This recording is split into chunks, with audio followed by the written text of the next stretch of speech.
자, 오늘 말씀 볼 텐데요. 여러분, 십계명의 제목이 무엇입니까? 십계명의 제목. 한글 성경에서 십계명으로 번역된 단어는 히브리어로 하면 에쉐레트 하드바림이란 단어야. 에쉐레트 하드바림. 이게 성경 전체에서 단 3번만 나옵니다. 출애굽기에서 1번 나오고 신명기에서 2번 나와요. 근데 이 단어를 히브리어 그대로 직역을 하게 되면 이렇게 번역을 할 수가 있어요. 10마디의 말씀, 10마디의 말씀. 자, 그러면 여러분 질문입니다. 이 10마디의 말씀이란 히브리어 단어를 헬라어로 번역하면 뭐라고 번역할 수가 있을까요?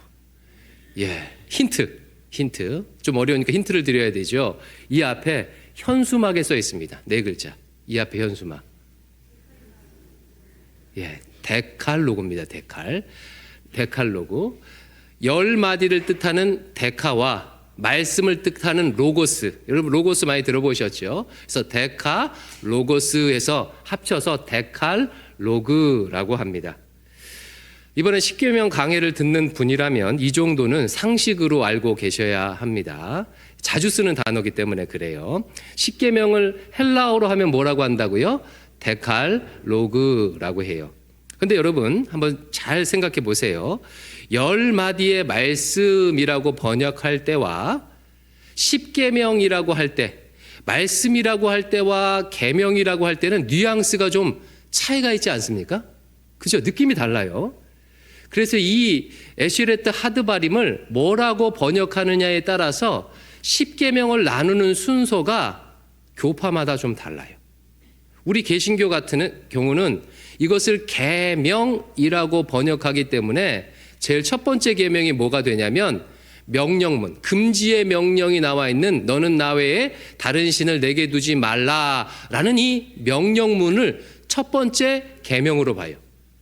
근데 정통 유대인들이 쓴 탈무드는요, 이것을 10마디의 말씀, 계명이 아니라 말씀으로 보기 때문에, 히브리어 원어대로 보기 때문에 첫 번째 마디가, 즉 우리로 따지면 첫 번째 계명이 되는 거죠. 첫 번째 마디를 어떻게 보냐면 신명기 5장 5절 하반절부터 6절인데 같이 한번 읽어보겠습니다. 띄워주십시오. 시작. 여호와께서 이르시되 나는 너를 애굽 땅 종 되었던 집에서 인도하여 낸 내 하나님 여호와라. 바로 이 말씀이 유대인들에게 탈무드에서 소위 첫 번째 마디, 우리로 따지면 첫 번째 계명이 되는 거예요.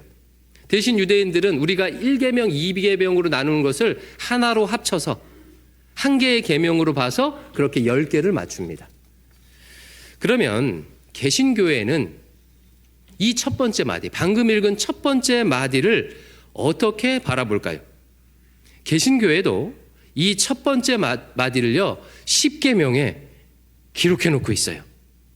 뭐라고요? 십계명에서 이런 계명을 본 적이 없는데요? 그럴 리가 없습니다, 여러분. 자, 성경책 가져오셨죠? 성경책 가져오셨으면 또 제일 뒤에 십계명을 펼쳐보세요. 제일 뒤에 십계명을 펼쳐서 방금 읽었던 말씀이 십계명 안에 어디에 기록되어 있는지 여러분 찾아보십시오. 자, 찾으셨습니까? 없을 수가 없어요. 십계명에 반드시 있습니다. 어디에 있지요? 1계명 위에 있지요. 1계명 위에. 나는 너를 애굽 땅 종 되었던 집에서 인도하여 낸 내 하나님 여호와라. 우리 개신교도 이 부분을 십계명 안에 기록해 놓고 있습니다. 대신 우리는요, 이 부분을 1계명으로 보는 게 아니라 십계명의 서론, 십계명의 전문으로 보는 거예요. 그러므로 십계명을 외우고 공부할 때는요, 이 부분도 공부하고 이 부분부터 외워야 해요. 그래서 총 여러분들은 11개를 외우셔야 합니다. 1계명부터 십계명뿐만 아니라 이 서론까지, 서문까지 11개.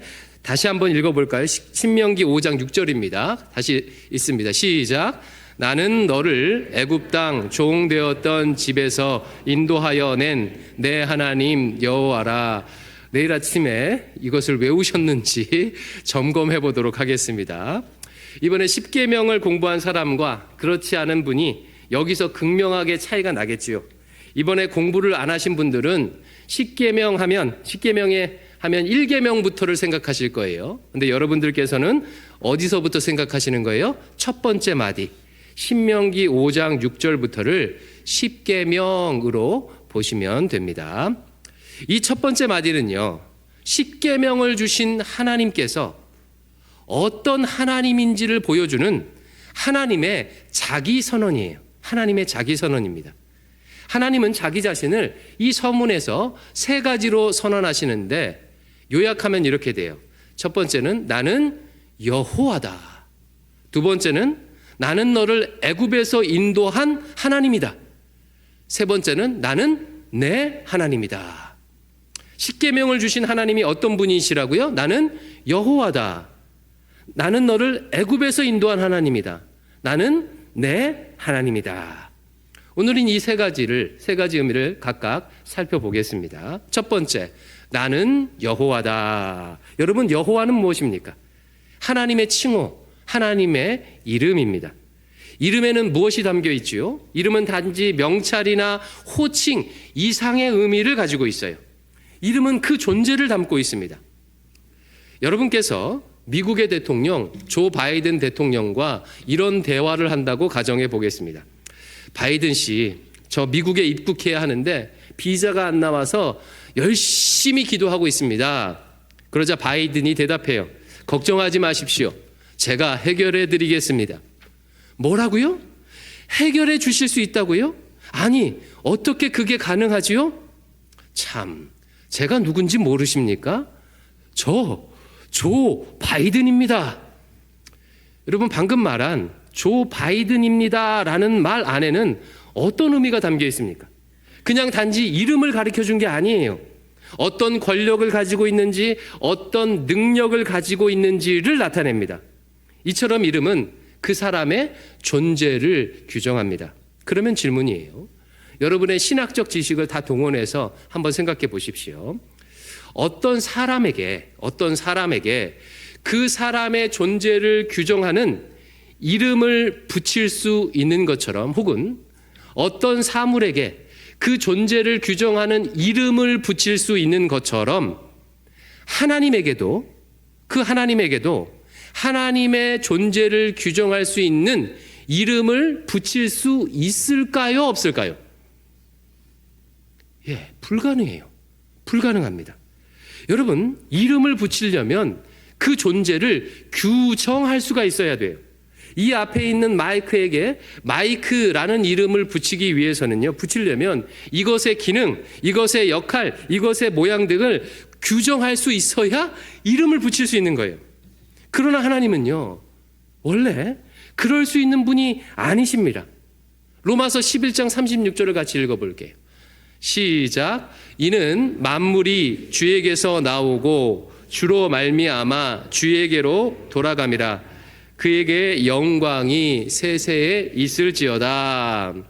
모든 만물이 하나님께로부터 나와서 하나님으로 말미암아 살아가다가 하나님에게로 돌아간대요. 무슨 뜻이에요? 하나님은요, 만물보다 크시다는 거예요. 하나님은 만물을 초월하시는 분이에요. 그러니까 만물 안에 계신 분이 아니라 만물을 초월하시는 분입니다. 여러분, 만물을 초월하시는 분을 만물 안에 갇혀있는 우리가, 3차원 시공간 안에 살고 있는 우리가 어떻게 차원을 초월하시는 분을 무슨 수로 규정하여 이름을 붙일 수 있겠습니까? 이거는 상식적으로, 이론적으로 불가능한 일이에요. 그런데 놀라운 일이 일어났습니다. 출애굽기 3장에 보니까 하나님께서 자기 자신의 이름을 모세에게 알려주십니다. 출애굽기 3장 14절 시작. 하나님이 모세에게 이르시되 나는 스스로 있는 자이니라. 또 이르시되 너는 이스라엘 자손에게 이같이 이르기를 스스로 있는 자가 나를 너희에게 보내셨다 하라. 여기서 스스로 있는 자가 바로 한글 성경에 여호와 혹은 야훼로 번역된 말이에요. 그럼 모세가 하나님의 이름을 지어 주었습니까? 아니에요. 모세가 이름을 지어 준 게 아니에요. 규정할 수 없으니 이름을 지을 수가 없는 겁니다. 아담이 사물들에게 이름을 지었던 것처럼 그렇게 할 수가 없는 거예요. 하나님께서 직접 자신의 이름을 계시해 주셨습니다. 여러분, 이것은 무엇을 의미하겠습니까? 하나님께서요, 자신을 이름 안에, 시공간 안에 가두신 거예요. 원래 하나님은 이름으로 규정할 수 없는 분이신데 하나님 스스로 자신을 이름 안에 가두셨어요. 왜 이렇게 하셨을까요? 그렇게 해야 우리가 하나님을 이해하고 하나님과 교제할 수 있기 때문입니다. 여러분, 만약에 우리가 하나님을 규정할 수 없다면, 하나님은 영원하신 분이야, 하나님은 선하신 분이야, 하나님은 전지전능하신 분이야 라고 규정할 수 없다면, 그래서 하나님의 이름을 우리가 부를 수 없다면 어떻게 하나님을 만나고 어떻게 하나님께 기도하겠습니까? 여러분, 이름이 없다면요, 뭐라고 기도하죠? 저기요, 여기요, 이렇게 되는 거예요. 어떻게 하나님과 인격적인 교제를 나눌 수 있겠습니까? 불가능해요. 하나님은 우리가 하나님이 누구신지를 알아서 하나님과 교제할 수 있도록 친히 자신을 이름 안에 가두신 거예요. 그래서 이 여호와라는 이름에는요, 하나님의 끊임없는 자기 비하, 하나님의 지극한 낮아지심이 이 이름 안에 담겨 있는 것입니다. 여러분, 정말 감동적이지 않습니까? 놀랍지 않습니까? 하나님은요, 우리와 인격적인 교제를 나누기 위해서 자신을 이름 안에 가두시는 놀라운 사랑을 베푸셨어요. 그러므로 그런 하나님이 주신 십계명은 어떤 계명이겠습니까? 우리와 교제하기 위해서 먼저 자기 자신을 한없이 낮추신 하나님께서 주신 법, 하나님께서 주신 계명인 거예요. 이게 여호와 첫 번째 의미고, 두 번째, 나는 너를 애굽에서 인도해낸 하나님이다를 보겠습니다. 어떤 하나님을 보여주고 있지요? 이스라엘을 구원해 주신, 애굽에서 구원해 주신 하나님을 보여주고 있어요. 본래 이스라엘은요, 히브리인이라고 불렸던 사람들입니다. 히브리인이란 이름은 이스라엘 사람들에게만 부르는 고유 명사가 원래는 아니었어요. 그대로 직역하면 무슨 뜻이냐면 강을 건너온 사람들, 강을 건너온 자라는 뜻이에요. 자기 나라에서 쫓겨나서 어디에도 정착하지 못하고 먹고 살기 위해서 어쩔 수 없이 강을 건너온 사람들을 지칭해요. 대표적으로 누구죠? 갈대와 우르, 자기 고향을 떠나서 강을 건너서 이스라엘로 온 아브라함 같은 사람을 히브리인이라고 하는 거예요.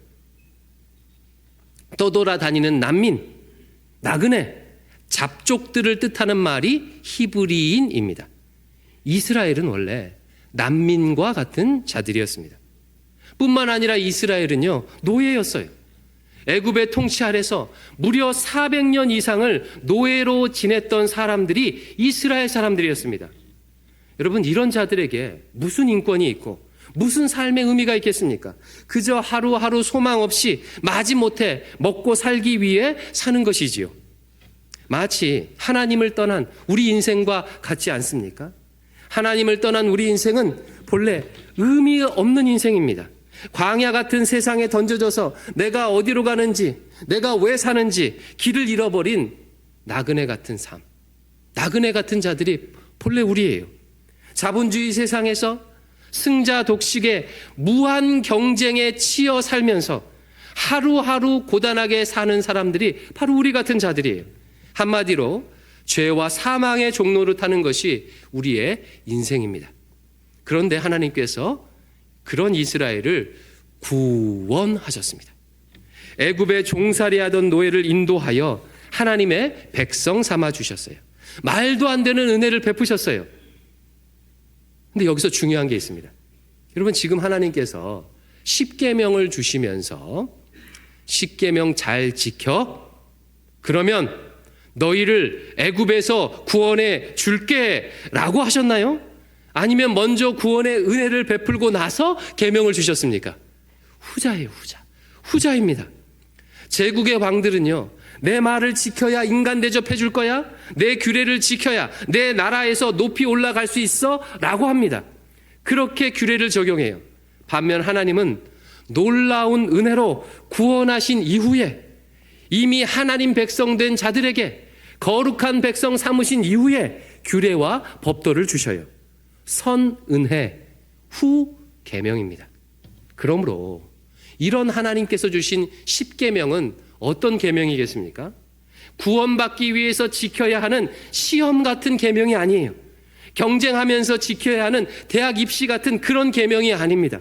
이미 구원의 은혜를 받은 자가 지키는 은혜의 계명입니다. 마지막으로 세 번째, 하나님은 자신을 어떻게 표현하시죠? 내 하나님이다. 내 하나님이다.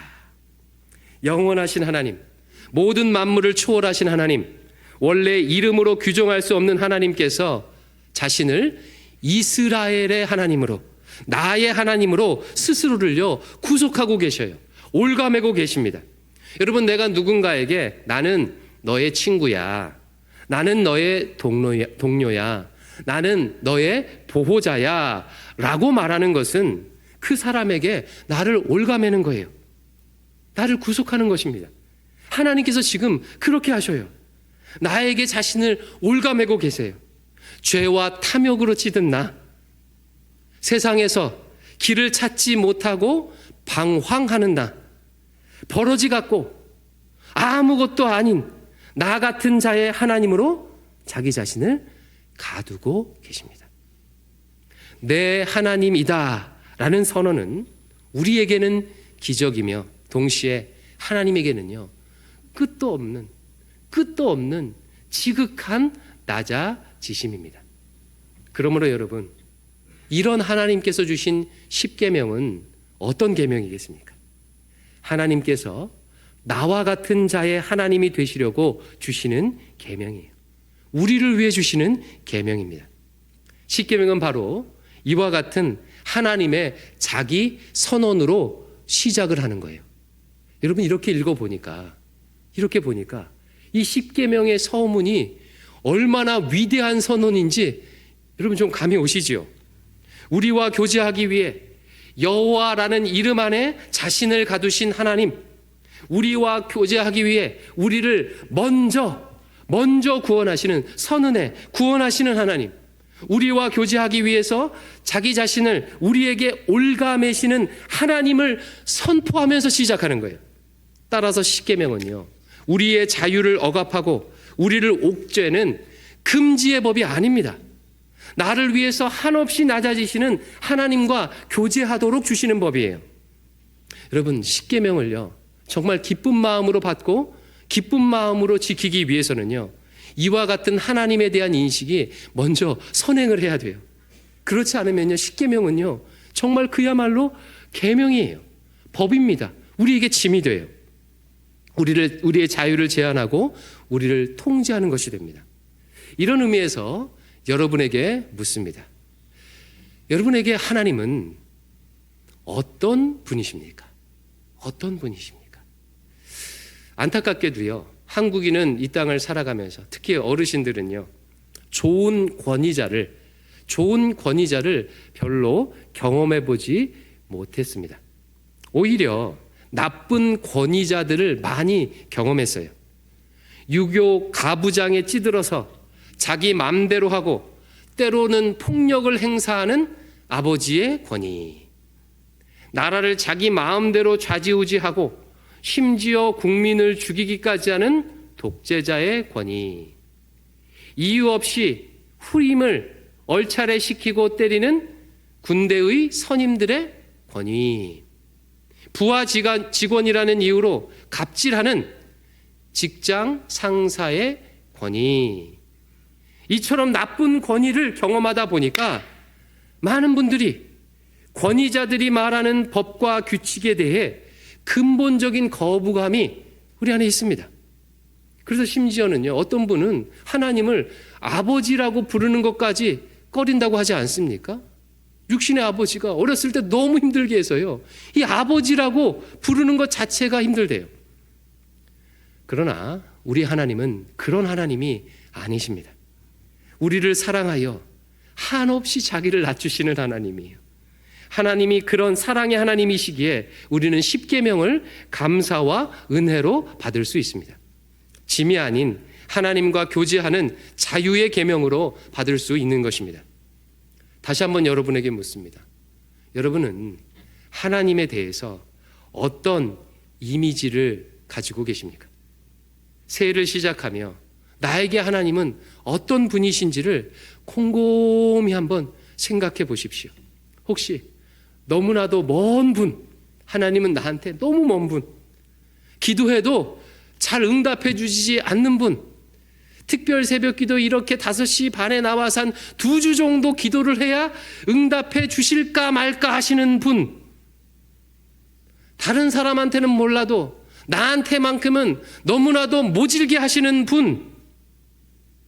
분이라고 혹시 오해하고 계시지는 않습니까? 그렇다면 이런 오해는 도대체 어디에서 기인하는 것일까요? 그것은 어디에서 기인하는 것일까요? 이 새해 벽두에 곰곰이 한번 생각해 보십시오. 그리고 이런 오해가 있다면 이 오해를 극복하시길, 끊어버리시길 바랍니다. 그래야 십계명을 기쁘게 내 삶의 기준으로 삼을 수 있습니다. 2024년을 시작하며 십계명을 받으면서 먼저 사랑의 하나님을 만날 수 있기를 바랍니다. 나와 교제하기 위해 이름 안에 자신을 가두시고 나를 구원하시고 나에게 자신을 올가매시는 하나님을 만나시기를 주의 이름으로 축원합니다.